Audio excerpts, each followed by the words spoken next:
میں سدیا کو آپ جو ہے دوستوں آپ کا ہمارا اپنا راکشی یوٹیوب چینل دوستوں میں کرتے سب ٹھیک ٹھاک ہوں گے. چلتے ہیں دوستوں آج کی ویڈیو ٹائٹل ہے انڈیا اسٹارٹ اپ بگر دین پاکستان اکنامک ڈکلائن.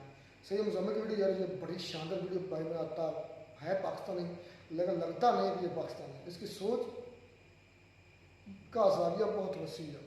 خیر دیکھتے ہیں پہلے ویڈیو پھر اس کو.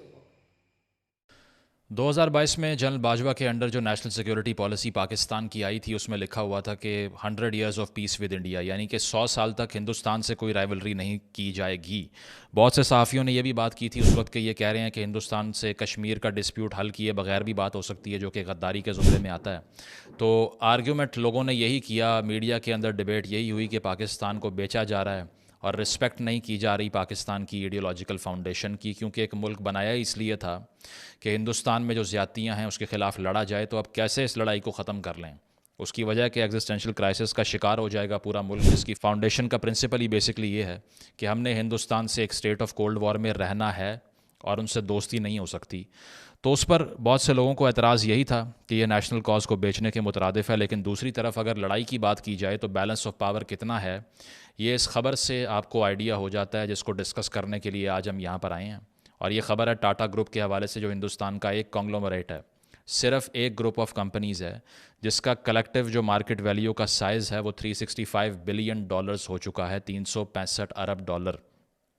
پاکستان کا کلیکٹیو جی ڈی پی اس سٹیج پہ جب ہم یہ بات کر رہے ہیں $341 بلین ہے، یعنی کہ ٹاٹا گروپ کی جو نیٹ ورتھ ہے وہ پورے پاکستان سے زیادہ بڑھ چکی ہے.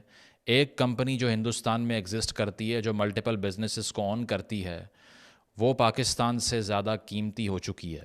اس کے بعد کیا آپ کو کوئی ایسا آرگیومنٹ سمجھ آتا ہے کہ ہمیں ہندوستان سے لڑنا چاہیے یا پھر ان کے ساتھ کوئی بات نہیں ہونی چاہیے؟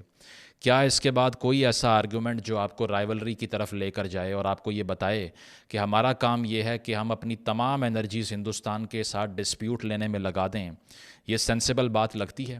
اگر اس ایک کمپنی کی بات کریں تو اس کے انڈر جو ہمیں نظر آتا ہے وہ صرف ایک ٹاٹا کنسلٹنسی کی جو فرم ہے، صرف اس کی مارکیٹ ویلیو $170 بلین ہے، جو سافٹ ویئر کے حوالے سے اور آئی ٹی ایکسپورٹس کے حوالے سے مشہور ہے. تو ایک کمپنی جو اس گروپ کے انڈر فال کرتی ہے، وہ صرف ایک کمپنی پاکستان کا آدھا جی ڈی پی سے زیادہ ویلیو رکھتی ہے اس وقت مارکیٹ میں. اور اس کے ساتھ ساتھ اگر اس کمپنی کی تاریخ کی ہم بات کریں تو یہ تقریباً 1868 میں اٹ کمز انٹو بینگ. 1903 میں یہ تاج ہوٹل بناتے ہیں جو بہت مشہور تھا. پھر اس کے علاوہ ہوٹلنگ بزنس میں جاتے ہیں. اس کے علاوہ جو ان کے بیٹے تھے جمشید ٹاٹا کے، جو فاؤنڈر تھے اس کمپنی کے، 1907 میں وہ پہلی اسٹیل مل ایشیا کی بناتے ہیں. تو آپ یہ دیکھیے کہ کس قدر فیوریبل بزنس انوائرمنٹ ہوگا کہ ایک ملک میں 1870 سے ایک کاروباری فرم جو ہے وہ ڈیل کر رہی ہے اور گرو کرتی جا رہی ہے. یہ آپ کو یہ بتاتا ہے کہ وہاں پولیٹیکل انسٹیبلٹی کا اتنا مسئلہ نہیں ہے جو پاکستان میں ہے، نہ وہاں پولیٹیکل وچ ہنٹنگ ایگزسٹ کرتی ہے. اگر کرتی ہوتی تو کیا آپ کو یہ لگتا ہے کہ over the course of history 100 یا 120 یا 150 سال تک یہ سروائیو کر پاتے؟ اگر کر رہے ہیں تو یہی ثبوت ہے کہ کون سی مارکیٹ پاکستان میں یا ہندوستان میں زیادہ فیوریبل ہے بزنس کرنے کے لیے. اس کے ساتھ ساتھ اگر ہم پاکستان کی انیشیلی بات کریں ہندوستان سے کمپیریزن کی، چلیں اب تو ہم یہاں آ کر کھڑے ہو گئے ہیں نا، کہ آپ کو معلوم ہے کہ ایک کمپنی اب وہاں کی زیادہ قیمتی ہو چکی ہے ہمارے پورے ملک کی جو جی ڈی پی ہے اس سے. لیکن کیا آغاز میں بھی ایسا تھا؟ بالکل نہیں تھا. اس کی وجہ یہ ہے کہ انٹل دا 1980s پاکستان کا جو پچھلے 4 دہائیوں کا 4 ڈیکیڈز کا کلیکٹیو جی ڈی پی تھا وہ 6% تھا، ہندوستان کا 4% تھا. یعنی کہ پاکستان ہندوستان سے آگے جا رہا تھا 80s تک. اب اس کا سیکرٹ بھی آپ کو پتہ ہے کہ وہ فارن ایڈ ہی ہے. ایئر مارشل نور خان نے فیمسلی یہ بیان دیا تھا نا کہ دراصل ایڈ لے کر اگر آپ اپنا انڈیجنس ریسورس کو بلڈ کر لیں تو پھر تو ٹھیک ہے، لیکن پاکستان کی مثال اس اوپیم سونگنے والے جیسی ہو چکی ہے جو اس نشے پہ لگ چکا ہے، جس نشے کا نام ہے بیرونی امداد یعنی کہ فارن ایڈ. اور وہ اتنا ڈیپینڈنٹ ہو چکا ہے کہ ایئر مارشل نور خان نے کوٹ ان کوٹ یہ بات کی کہ it simply kept on begging to foreigners to bail them out of their difficulties. یعنی کہ پاکستان نے صرف ایک ہیبٹ ڈیولپ کی پہلے 40 سالوں کے اندر، اور وہ ہیبٹ یہ تھی کہ باہر جا کے لوگوں سے ایڈ کا مطالبہ کرو اور ملک چلاؤ. حالانکہ اگر ہم ساؤتھ کوریا کی مثال دیکھ لیں تو ساؤتھ کوریا ایسا ملک ہے جس نے 1950 کی دہائی میں $15 ارب امریکہ سے لیے تھے، لیکن اس سے انہوں نے اپنی انڈیجنس انڈسٹری بلڈ کر لی اور سیلف ریلائنس کی طرف جانا شروع ہو گئے، اور وہ اس چیز سے آزاد ہو گئے کہ ہم نے فارن ایڈ کے علاوہ سروائیو ہی نہیں کرنا. اور آج آپ دیکھیے کہ ساؤتھ کوریا دنیا کی فاسٹسٹ گروئنگ اکانومیز میں سے کھڑا ہوا ہے، اور پاکستان اس اسٹیج پہ اگلے 2 مہینے کے پیسے نہیں ہیں کہ کیسے فائنانس کرنا ہے اپنے جو ڈیٹ ہے اس کو. اس کے ساتھ ساتھ پاکستان نے اسی پیریڈ میں جب ساؤتھ کوریا نے $15 ارب لیا تھا، ہم نے اس اسٹیج پہ $40 بلین لیا تھا، یعنی کہ تقریباً ڈبل سے بھی زیادہ پیسے ساؤتھ کوریا سے پاکستان نے بائے کیے، لیکن بنایا کیا؟ کچھ بھی نہیں. اس کی وجہ ہے کہ نہ ہم نے یونیورسٹیز بنائی، نہ ہم نے انسٹیٹیوشنل ڈیولپمنٹ کی، نہ ہم نے پولیٹیکل انسٹیٹیوشنز کو بہتر کیا، نہ بیوروکریٹک ریفارم کی، نہ ڈی کولونائزیشن کی، اور اس سارے پیسے کو صرف اور صرف ہم نے ملٹری ہارڈ ویئر خرید کے ہندوستان پہ دھاوا بولنے پہ لگا دیا. اور آج آپ رزلٹ دیکھ لیں کہ اب ان پہ دھاوا بولنے کے قابل بھی نہیں رہے. اگر تو آپ کے پہلے 5-6 ڈیکیڈز کی فارن پالیسی کا مقصد صرف یہ تھا کہ دنیا کے نقشے سے ہندوستان کو ختم کرنا ہے، تو آج تو آپ ٹاٹا کمپنی کو ختم نہیں کر سکتے، باقی تو سب بہت دور کی بات ہے. آج تو آپ ان کی ایک سٹیٹ کے ریونیو کے برابر پیسے نہیں کما پا رہے. تو کیا یہ جو ہیٹرڈ ہم نے پچھلی 50 سال 60 سال کی پالیسیز سے لوگوں کے اندر انجیکٹ کیا ہے، کچھ ملا اس سے ہمیں؟ یہ سوال کرنے کا کیا یہ وقت نہیں ہے کہ جب سارے پولیٹیشین بیٹھ کے لڑ رہے ہیں، اب کسی کے پاس یہاں پر یہ پلان ہے کہ اگلے 10 یا 15 سال میں کس طرح سے انٹرنیشنل مارکیٹ میں کمپیٹ کرنا ہے؟ کوئی سوچ بھی رہا ہے 2 سال سے اوپر کا، یا 6 مہینے سے اوپر کا، یا 1 سال سے اوپر کا، یا اپنی منسٹری سے اوپر کا؟ تو ویژن کیوں نہیں ہے؟ اسی لیے نہیں ہے کہ اتنی پولیٹیکل انسٹیبلٹی ہے کہ ہر کوئی سروائیول کی جنگ لڑ رہا ہے، اس کے علاوہ کسی کو کچھ یاد نہیں ہے. انڈیا نے انیشیلی پچھلے 30-40 سالوں کی اگر بات کریں، صرف انسٹیٹیوشنل ریفارم اور انسٹیٹیوشنل ڈیولپمنٹ کی ہے، اور ان کا اور ہمارا فرق جو ہے وہ آپ کے سامنے واضح ہو چکا ہے کہ ہم کہاں پر کھڑے ہیں اور وہ اس وقت کہاں پر کھڑے ہیں. حالانکہ اگر آپ یہ کہیں کہ ہمارے بارڈر بہت غلط جگہ پہ ہیں اور ہم جنگوں کا شکار ہو جاتے ہیں اسی لیے ہم ہندوستان کا مقابلہ نہیں کر سکے، تو 60s کے اندر سائنو انڈیا وار وہاں بھی ہوئی تھی. چین نے، حالانکہ تمام انرجیز نہرو صاحب کی چین سے بات کرنے پہ لگ رہی تھیں، وہ چاہ رہے تھے کہ ہم چیئرمین ماؤ سے بات کریں اور ایک پارٹنرشپ ڈیولپ کریں، لیکن انہوں نے پوچھے بغیر فرنٹ کھول دیا. اور جو 60s کی وار تھی ہندوستان کے ساتھ، جس میں ہندوستان کو ڈیفیٹ دیکھنا پڑی، اسی سے ایوب خان صاحب نے موٹیویشن لی کہ اب جس طرح چین نے ہندوستان کو ہرایا ہم بھی ہرا سکتے ہیں. تو لیے پیسے امریکہ سے اور فرنٹ کھول دیا، اور بعد میں ملا کیا؟ کچھ بھی نہیں. تاشکنڈ ڈکلریشن سائن کی، اور جہاں سے شروع ہوئے تھے وہیں آ کر کھڑے ہو گئے، ہزاروں لوگوں کو مروایا. اور اس کے بعد میں کہا کہ آئندہ میں چند کشمیریوں کے لیے کروڑوں پاکستانیوں کی جان خطرے میں نہیں ڈالوں گا. آپ نہیں ڈالیں گے، لیکن آج تک جتنے حکمران ہیں وہ ڈال رہے ہیں. اب بھی وہ ابھی تک اسی پالیسی پہ گامزن ہے جو کہ آپ چھوڑ کے گئے تھے. اس کے علاوہ 80s کی دہائی میں جب ہم امریکہ سے پیسے لے کے ضیاء صاحب کے انڈر اپنی جیبیں بھر کے افیون وہاں سے امپورٹ کروا رہے تھے، افغانستان سے غالباً، اور ساتھ ساتھ کلیشنکوو وہاں سے آ رہی تھی، یہاں پر کیمپ سیٹ کیے ہوئے تھے ریڈیکلائزیشن کے کہ وہاں جا کر جہاد کرنا ہے، افغان بھائیوں کی مدد کرنی ہے. اصل جو مقصد تھا وہ ڈالر کمانا تھا. تو اس وقت ہندوستان نے اکنامک ریفارم کا پلان تشکیل دینا شروع کر دیا تھا. مڈ 80s کے اندر لبرلائزیشن پالیسی کو فالو کرنے کا پلان بنایا جا رہا تھا. وہ اور بات ہے کہ ارلی 90s کے اندر گلف وار ہوتی ہے اور دوبارہ سے ہندوستان کی اکانومی خاصے مسائل کا شکار ہو جاتی ہے، کیونکہ تقریباً 2 ہفتے کی امپورٹ کے پیسے رہ گئے تھے ہندوستان کے پاس 90 کی دہائی میں، 1990 میں. اور وہی صورتحال ہم دیکھ رہے تھے جو آج پاکستان کی ہے کہ ہر کوئی یہ کہہ رہا ہے کہ ہم ڈیفالٹ کے دہانے پہ کھڑے ہوئے ہیں، کسی وقت بھی ملک دیوالیہ ہو سکتا ہے. وہاں بھی یہی صورتحال تھی، لیکن اس کے بعد یہ نہیں کیا کہ اقتدار پہ شب خون مارنے کے لیے الیکشن چوری کرنا شروع کر دیے، یا حکمرانوں کو جیل میں ڈالنا شروع کر دیا، یا پارٹیوں کو کٹ ٹو سائز کرنا شروع کر دیا. ادھر بیٹھ کر یہ سوچا کہ آگے کنٹری کی سمت کیسے طے کرنی ہے، ڈائریکشن کیسے طے کرنی ہے. اور ہم جو اس سٹیج پہ سوچ رہے ہیں وہ آپ ابھی کوئی چینل آن کر کے سن لیجئے کہ ہمارے یہاں پہ نیشنل ڈسکورس اس وقت کیا ہو رہا ہے. وہ یہ ہے کہ کس نے سب سے اچھی جگت ماری دوسری پارٹی کو، یا کس نے جو ہے وہ اپنا پاکستان کے اندر رہتے ہوئے سب سے زیادہ پولیٹیکل وچ ہنٹنگ کرنے کا ریکارڈ بنا دیا، یا کس نے ڈیل کر کے اقتدار پہ قبضہ کر لیا حالانکہ سیٹیں اس کی کم تھیں. 2018 میں زیادہ دھاندلی ہوئی تھی الیکشن میں، یا 24 میں ہوئی ہے؟ یہ ڈسکورس ہے نیشن کا اس وقت. اس کے بعد منموہن سنگھ صاحب کا وہاں پر فائنانس منسٹر بننا was a critical juncture in the Indian economic history. India is on the move again. We shall make the future happen. I am prepared to meet their onslaughts. As the poet said, Sarfaroshi ki tamanna اب ہمارے دل میں ہے دیکھنا ہے زور کتنا بازوئے قاتل میں ہے. کہ انہوں نے آ کے جو اس وقت کا کہا جاتا تھا کہ جو لائسنس راج ہے اس کو ختم کیا. لائسنس لینے کے لیے، کاروبار کرنے کے لیے ایک ایکسیسو ڈپینڈنس جو اسٹیٹ کے اوپر تھی اس کو کم کیا. اس کے علاوہ امپورٹ ٹیرفس کو انہوں نے کم کیا، آ کے مارکیٹس کو ڈی ریگولیٹ کیا. ہمارے یہاں پر آج بھی بہت سے لوگ یہ نعرے مار رہے ہیں نا کہ دراصل اسٹیٹ جو ہے وہ اتنی ایمپتھیٹک نہیں ہے لوور کلاسز کے لیے، اسی لیے ملک برباد ہو گیا ہے. تو ہندوستان کا تو جو سکسیس کا سیکرٹ ہے وہ اس سے اپوزٹ ہے. وہاں جتنے کنگلومریشن ہوئی ہے، جتنے بڑے کاروبار ایکسپینڈ کیے ہیں، جتنے بلینئرز بنے ہیں، اتنی اکانومی نے گرو کیا ہے.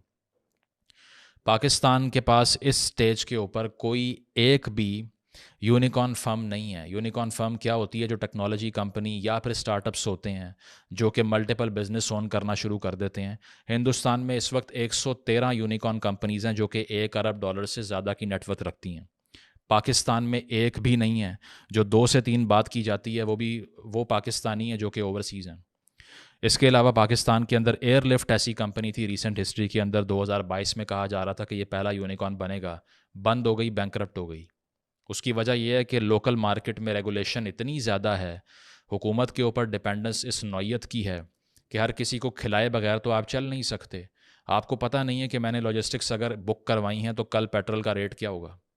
آپ کو یہ نہیں پتا کہ گیس کا ریٹ کیا ہوگا اگر میں فیکٹری کھول رہا ہوں. تو آپ کو یہ بھی نہیں پتا کہ گیس آئے گی بھی یا ملے گی بھی یا نہیں ملے گی. تو پھر کون یہاں پر انویسٹمنٹ کرنے کے لیے آئے گا؟ اگر 5 مرلے کا پلاٹ بھی لینا ہو نا تو ہم جا کر پہلے یہ سرچ کرتے ہیں کہ جس جگہ پہ لے رہے ہیں وہاں پر انسٹیبلٹی تو نہیں ہے، وہاں پر کوئی میری فائل تو نہیں فیک بنا کے کوئی اور کریٹ کر کے دعوے دار بن جائے گا کاروبار کا. دیکھتے ہیں نا. تو کیا پورے ممالک یہ نہیں دیکھتے ہوں گے کہ کہاں پہ آ کے انویسٹمنٹ کرنی ہے؟ کیا یہ جو بگ بزنسز ہیں یہ پہلے انالیسز نہیں کرتے ہوں گے مارکیٹ کا کہ کیا یہ مارکیٹ فیوریبل ہے انویسٹمنٹ کے لیے یا نہیں ہے؟ یہی صورتحال ہمارے ملک کو کھا رہی ہے. اس کے علاوہ منموہن سنگھ کی جو میں بات کر رہا تھا، ٹیکسز کو کم کیا انہوں نے. ہمارے یہاں تو صرف ٹیکس بڑھنے کی خبر آتی ہے کیونکہ M D IMF directly Pakistan کی اکانومی کو چلاتی ہیں. ہندوستان میں تو ایسا نہیں ہے. ہم تو ابھی تک اپنی سوورینٹی کی وہی ڈیفینیشن ذہن میں رکھتے ہیں کہ اگر بارڈر پہ سپاہی کھڑے ہوئے ہیں تو ہم سیف ہیں. حالانکہ بات اب بارڈر سیکیورٹی کی رہی ہی نہیں ہے. اب economic sovereignty is every thing. اگر آپ کا ملک دیوالیہ ہو چکا ہے تو آپ کے چاہے فوجوں کے انبار بھی لگے ہونا کوئی سیفٹی نہیں ہے. اس کی وجہ یہ ہے کہ جب آپ فائنانس نہیں کر سکتے گورنمنٹ کے پبلک انسٹیٹیوشنز کو تو ملک نہیں چل سکتا. اٹامک بام کا آپ نے ٹیسٹ کر کے اپنے پاس رکھے ہوئے ہیں لیکن کیا اس سے کسی کا پیٹ بھر رہا ہے؟ یہ پوچھ لیجئے. کیا جاپان یا جرمنی کے پاس اٹامک بام یا نیوک ہے؟ نہیں ہے. اور دنیا کی ٹاپ 5 اکانومیز میں سے وہ ایک ہے. اور ہندوستان بھی جلد ان کو اوورٹیک کرنے والا ہے 2028 میں according to all estimates possible. اس کے ساتھ ساتھ اگر آگے چلیں تو 1991 کی یہ جو ریفارم جو منموہن سنگھ صاحب کے انڈر ہوئی مارکیٹ لبرلائزیشن کی اور گلوبلائزیشن کی، 92 سے 2005 تک ہندوستان میں ایک انقلاب کی صورتحال تھی، لٹرلی اے ریولوشن. اس کی وجہ یہ ہے کہ یہ تقریباً 13 سال بنتے ہیں. اس 13 سال کے عرصے میں 1991 میں ہندوستان کا جو GDP تھا وہ $260 بلین تھا. لیکن اگلے 13 سالوں کے اندر جو فارن ڈائریکٹ انویسٹمنٹ تھی اس پہ 316% کا اضافہ ہوا. 316% increase in FDI which is an economic revolution in the making. اور بعد میں اسی ہندوستان کو 2018 میں ہم نے $2.3 ٹریلین کے GDP کے ساتھ دیکھا ہے. تو 1990 میں $266 بلین اور 2018 میں $2.3 ٹریلین کے GDP پہ کیسے پہنچے؟ یہ ریفارم کر کے اور اکنامک سیریسنس سے پہنچے. اس کے ساتھ ساتھ اگر بات کی جائے پاکستان کا یہ جو سارا پیریڈ تھا 1990s کا جس میں ہندوستان میں ریولوشن آ رہا تھا، تو ہم یہاں IJI بنوا رہے تھے. ہم نواز شریف صاحب کو IJI کے تھرو پیسے بٹوا کے وزارت عظمیٰ کے چیئر پہ بٹھا رہے تھے. پھر بے نظیر کے خلاف کیسز بنا رہے تھے نیب کے. اس کے علاوہ ہم 58(2)B سے پریزیڈنٹ کو ایکسیسولی امپاور کر کے ریپیٹڈ پارلیمنٹس جو ہیں ان کو ڈیزالو کروانے کی ٹریننگ دے رہے تھے. پھر جب کچھ نہیں چلا تو 99 میں مشرف صاحب نے کہا کہ آپ ساری دفعہ ہو جائے، میں آ جاتا ہوں. اور کو کر کے انہوں نے اوورٹیک کر لیا. یہ کر رہے تھے اس ٹائم پہ جب ہندوستان ایک ڈفرینس میک کر رہا تھا اس پیریڈ کے اندر. I think the last chance that we had to formally engage with India وہ تبھی تھا جب واجپئی صاحب کو لاہور بلایا تھا. وہی لاسٹ مومنٹ تھا. اس کے بعد یہ ٹرین یہ بس جو ہے وہ ہم نے مس کر دی ہے. اس کی وجہ یہ ہے کہ اگر آپ اسی کولڈ وار مینٹیلٹی میں پڑے رہیں گے تو اس سے ملے گا کیا؟ آپ کو یہی ملے گا کہ دشمنی تو بہت ہوگی, گالیاں تو بہت دینی آئیں گی, دانت کھٹے کر دیں گے, دانت توڑ دیں گے, یا پھر طبق روشن کر دیں گے, یہ میڈیا میں لینگویج یوز ہوتی ہے. بے شک آپ جتنی بھی باتیں کر لیں کہ وہاں پر جو پاکستان کے فارن پالیسی گولز ہیں اس کے اگینسٹ چیزیں ہو رہی ہیں, یا وہاں ہیومن رائٹس وائلیشن جو ہو رہی ہے اس پہ بات کرتے رہیں, لیکن سب سے پہلے اپنے آپ کو سپورٹ کیے بغیر اگر آپ نے تنقید بھی کسی پہ کرنی ہے تو کر کے دیکھ لیں. کلیکٹیولی ساری مسلم کمیونٹی OIC میں بیٹھ کے اس وقت ماتم کر رہی ہے اسرائیل کی فارن پالیسی کا. کیا فرق پڑ رہا ہے؟ کچھ بھی نہیں. اس کی وجہ یہ ہے کہ یہیں پہ لیگ کرتے ہیں. پرائیورٹیز کا اتنا بڑا فرق ہے کہ یہ نہیں دیکھتے کہ پہلے طاقت ہے اپنے آئیڈیاز کو امپلیمنٹ کرنے کی. بالکل نہیں ہے. انفیکٹ اتنے کمزور ہو چکے ہیں کہ یہ بھی نہیں پتہ کہ اگلے 1-2 سال تک بینک صاحب کے اسی سٹیج پہ رہیں گے یا پھر میلٹ ڈاؤن شروع ہو جائے گا اور سری لنکا والی صورتحال بن جائے گی. نہیں پتہ. گارنٹرز نہیں ہیں جو یہ آپ کو بتا سکیں کہ ہم نے بیل آؤٹ کرنا ہے, IMF سے آپ کو نکالنا ہے. اگلے مہینے IMF کا پیکج دوبارہ سے رینیو نہ ہوا تو کیسے چلے گا یہ بھی نہیں پتہ. اس سٹیج کے اوپر پاکستان کا جو ایکسٹرنل ڈیٹ ہے وہ $125 ارب ہے. ہاں, یہ واحد یونیکارن ہے پاکستان کا جو ہمارے پاس ہے, جو کہ $100 ارب سے اوپر جا چکا ہے. اور اس میں ہم نے تقریباً 5 سے 6 مہینے کے اندر $35 ارب IMF کو واپس کرنا ہے. کہاں سے کرنا ہے؟ کسی ایک پولیٹیکل پارٹی کے لیڈر کو, چاہے وہ حق سچ کی حکمرانی والے ہیں جو تسبیح پکڑ کے پھرتے ہیں, یا پھر نیا پاکستان والوں کو جو کلیم ہے وہ ہیں, یا پھر نواز شریف صاحب ہیں, یا پیپلز پارٹی یا سوشلزم کی بات کر رہی ہے. کسی سے پوچھ لیجئے, کوئی پلان ہے ان کے پاس کہ یہ پیسے کہاں سے آئیں گے؟ نہیں پتہ. تو یہ چیز ہے کہ اوور آل اب آپ پوچھیں گے کہ یہ مسائل تو آپ نے بہت بتا دیے, اور اس کے علاوہ پاکستان کو کلائمیٹ چینج کا بھی مسئلہ ہے جو کہ GDP گروتھ کا 20% کھا جائے گا بائی 2050 بائی آل ایسٹیمیٹس. اور اس کے ساتھ ساتھ پاکستان میں جو فلڈز ابھی ریسنٹلی آئے تھے وہ آپ کو بتا چکے ہیں. ان فلڈز کے تحت $30 ارب کا نقصان ہوا تھا پاکستان کو, $30 ارب کا. اور ہمارے نیشنل ڈسکورس میں انوائرمنٹ کی جو کیٹاسٹرفیز ہیں وہ ایگزسٹ ہی نہیں کرتی. کوئی پارٹی بیٹھ کے یہ ڈسکس نہیں کر رہی کہ دراصل یہ جو فلڈنگ ہوئی تھی اس کے بعد کتنا بڑا لاس ہوا تھا, اور آئندہ کس طرح سے واٹر سٹوریجز بنانی چاہیے, کیسے جو کہ سیٹلمنٹس بنی ہوئی ہیں ریور چینلز کے اوپر, ریور بیڈز کے اوپر, ان کو ختم کرنا ہے. کوئی بات ہی نہیں ہو رہی. سب صرف یہ کہہ رہے ہیں کہ ایک حق کے لیے کھڑا ہوا ہے جو کہ کہہ رہا ہے کہ میں پوری دنیا سے لڑ جاؤں گا, اور دوسرا کرپٹ اور چور ہے. صرف یہ باتیں ہیں. تو جو ڈسکورس کا لیول ہوتا ہے نا وہ ڈیفائن کرتا ہے کہ فیوچر کیا ہے ممالک کا. اور ہمارا ڈسکورس کا لیول وہ ہے جو کہ اسکول کے بچے جب کلاس میں بیٹھ کے سیاسی ڈس ایگریمنٹ پہ ایک دوسرے کو گالیاں دیتے ہیں نا, وہ ڈسکورس لیول ہوا ہے. اب آپ پوچھیں گے کہ اس ساری چیز کا سلوشن کیا ہے؟ آپ نے مسائل کا انبار لگا دیا ہے, کیونکہ سلوشن اورینٹڈ مینٹالٹی ہماری ٹک ٹاک والی ہے, اور وہی ہے جو کہ ایریل کے ایڈ میں ہوتا ہے کہ 2 منٹ میں بتا دو کیسے ٹھیک کرنا ہے اکانومی کو. تو اس کا صرف اور صرف ایک ڈفرنس پاکستان کا اور ہندوستان کا دکھائی دیتا ہے اوور دا ڈیکیڈز, اور وہ پولیٹیکل انسٹیبلٹی کا فرق ہے. ایک ایسا ملک جس میں اس قدر سیاسی ناپختگی ہو کہ وہاں پہ بزنس مین بھی جیل میں سڑ رہے ہوں, وہاں پر نیب جیسے ادارے ہوں جو کہ وچ ہنٹنگ کرتے ہوں, جو بھی آپ کی بات نہیں مانتا اس کو اٹھا کے لے گئے اور اس کا کاروبار برباد کر دیا. اس کے علاوہ سپریم کورٹ جو ہے وہ ملک کی اکھاڑا بنی ہوئی ہے سیاست کا, وہاں بیٹھ کے تمام پولیٹیکل افیئرز وہاں سیٹل ہوتے ہیں. ثاقب نثار صاحب ڈیم بنانے کے لیے آ رہے تھے, PKLI کو وہ برباد کر رہے تھے, اسپتال وہ چلنے نہیں دے رہے تھے. اس کے علاوہ کراچی کے اندر ملٹیپل بزنسز کو اسی جوڈیشری کے ادارے نے برباد کر دیا صرف پرسنل بائس کی وجہ سے. اس کے علاوہ اسٹیبلشمنٹ کا پالیٹکس میں میڈل کرنا, ریپیٹڈلی بزنس کو ریگولیٹ کرنے کی کوشش کرنا جو ان کی ڈومین میں نہیں آتا. اس کے علاوہ سیاسی پارٹیوں کا کاروباری افراد کے ہی خلاف ہو جانا کیونکہ ان کی پولیٹیکل لائلٹی کسی اور پارٹی کے ساتھ ہے. یہ دیکھ لیجئے اس سے کیا ہوتا ہے. تو یہ آپ کو بتاتا ہے کہ جب تک پاکستان میں پولیٹیکل انسٹیبلٹی ختم نہیں ہوگی صرف اور صرف بربادی ہو سکتی ہے. آپ 1000 گالیاں دے لیجئے ہندوستان کو, لیکن ان سے کمپیٹ کرنے کا اس پوائنٹ کے اوپر سوچنا بھی ناممکن ہو چکا ہے. اگر آپ نے ان سے کچھ نہ کچھ حاصل کرنا ہے نا لڑائی کر کے, تو وہ اکانومی کے میدان میں ہو سکتی ہے. اگر آپ نے کوئی لیسن لینا ہے ہندوستان کی ڈیموکریسی سے تو وہ یہ ہے کہ اس کو چلنے دیجئے. وہ یہ ہے کہ مینڈیٹ چاہے کسی فنڈامنٹلسٹ پارٹی کو ملے, وہ چاہے کسی لبرل پارٹی کو ملے یا کسی بھی شخصیت کو ملے, اسی بیلٹ سے اس کو نکالنے کا راستہ ہے, اس کے علاوہ کوئی نہیں ہے. عمران خان صاحب کی حکومت جس طرح گری, پہلے نواز شریف صاحب کی حکومت گری, گیلانی صاحب کو ڈسکوالیفائی کیا. پچھلی 2 ڈیکیڈز میں جب ہم نے سیاسی حکومتوں کو چلتا کیا ہے, مارکیٹ نے سفر کیا, انویسٹمنٹ کم ہوئی ہے, اس کے علاوہ ٹیررزم جو آپ نے پاکستان کے اندر ایک آرکسٹریٹڈ مینٹالٹی پچھلے 6 دہائیوں کے اندر جو آپ نے فارن پالیسی اپنی اتنی ریڈیکل بنائی ہے کہ اس سے آدھا نارتھ آپ کا ویپنائز ہو چکا ہے، اس کے تحت یہاں کون انویسٹمنٹ کرنے کے لیے آئے گا؟ جب بھتے کی پرچی آ جائے گی، جب دھمکیاں ملیں گی، جب گلی گلی میں سوسائڈ اٹیکس ہوں گے، دھماکے ہوں گے. تو سب سے بڑی چیز یہ ہے کہ ایک سیکولرائزیشن اور لبرلائزیشن چاہیے سوسائٹی کی، گورنمنٹس کی، اور ڈیموکریٹائزیشن چاہیے. اگر تو اسٹیبلٹی نہیں آتی سیاسی میدان کے اندر تو پھر آپ مفتاح اسماعیل لے آئیں یا اسحاق ڈار لے آئیں یا عاطف میاں لے آئیں یا کوئی بھی لے آئیں. ویسے وہ تو آ نہیں سکتا نا، کیونکہ اس کا تو سیکٹ ہی ایسا ہے جو ہمیں قابل قبول نہیں ہے. جس کمپنی کی ہم بات کر رہے ہیں، جس سے ہم نے یہ آرگیومنٹ شروع کیا، ٹاٹا گروپ، اس کو جو اون کرتے ہیں وہ زورواسٹرین ہیں اور پارسی ہیں. وہ کسی نے مذاق سے لکھا ہوا تھا اس پوسٹ کے انڈر کہ اگر پاکستان میں ہوتے تو کسی مذہبی کیس میں جیل میں سڑ رہے ہوتے. یہ تو معاشرے کی صورتحال ہے کہ یہاں پر کیا کوئی ڈائیورسٹی ایگزسٹ کرتی ہے؟ ہندوستان کے اندر ایک مائنورٹی گروپ سے ایک بندہ اٹھ کے سب سے بڑا بزنس اونر بن جاتا ہے. اور ہم نے دیکھا کہ ابھی ریسنٹلی ایئر انڈیا جو کہ ٹاٹا گروپ ہی اون کرتا ہے، اس نے امریکہ کو 10 لاکھ نوکریاں فراہم کی ہیں. یہ میں نے پہلے بھی ڈسکس کیا تھا، 2022 کی بات کر رہا ہوں. اور 220 ایئر کرافٹس کا آرڈر دیا ہے جو تاریخ کا دوسرا سب سے بڑا آرڈر ہے.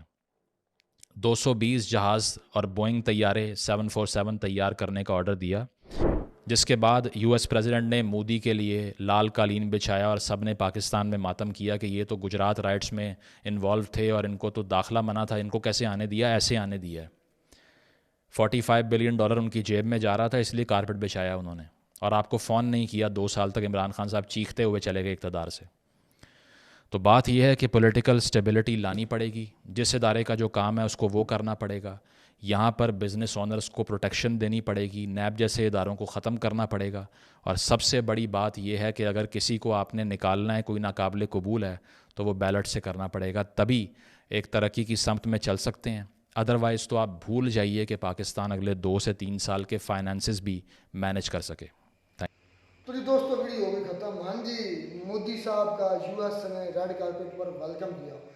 220 بوئنگ جیٹ یا کہ جو ہم بولتے ہیں مسافر طیارے کہہ لیں، 34 بلین کے صرف وہی انڈیا نے آرڈر دیا ہوا ہے. ٹھیک ہے، بلکہ ریسنٹلی، یہ ویڈیو پرانی، ریسنٹلی یار اس پر ویڈیو بھی کریں گے.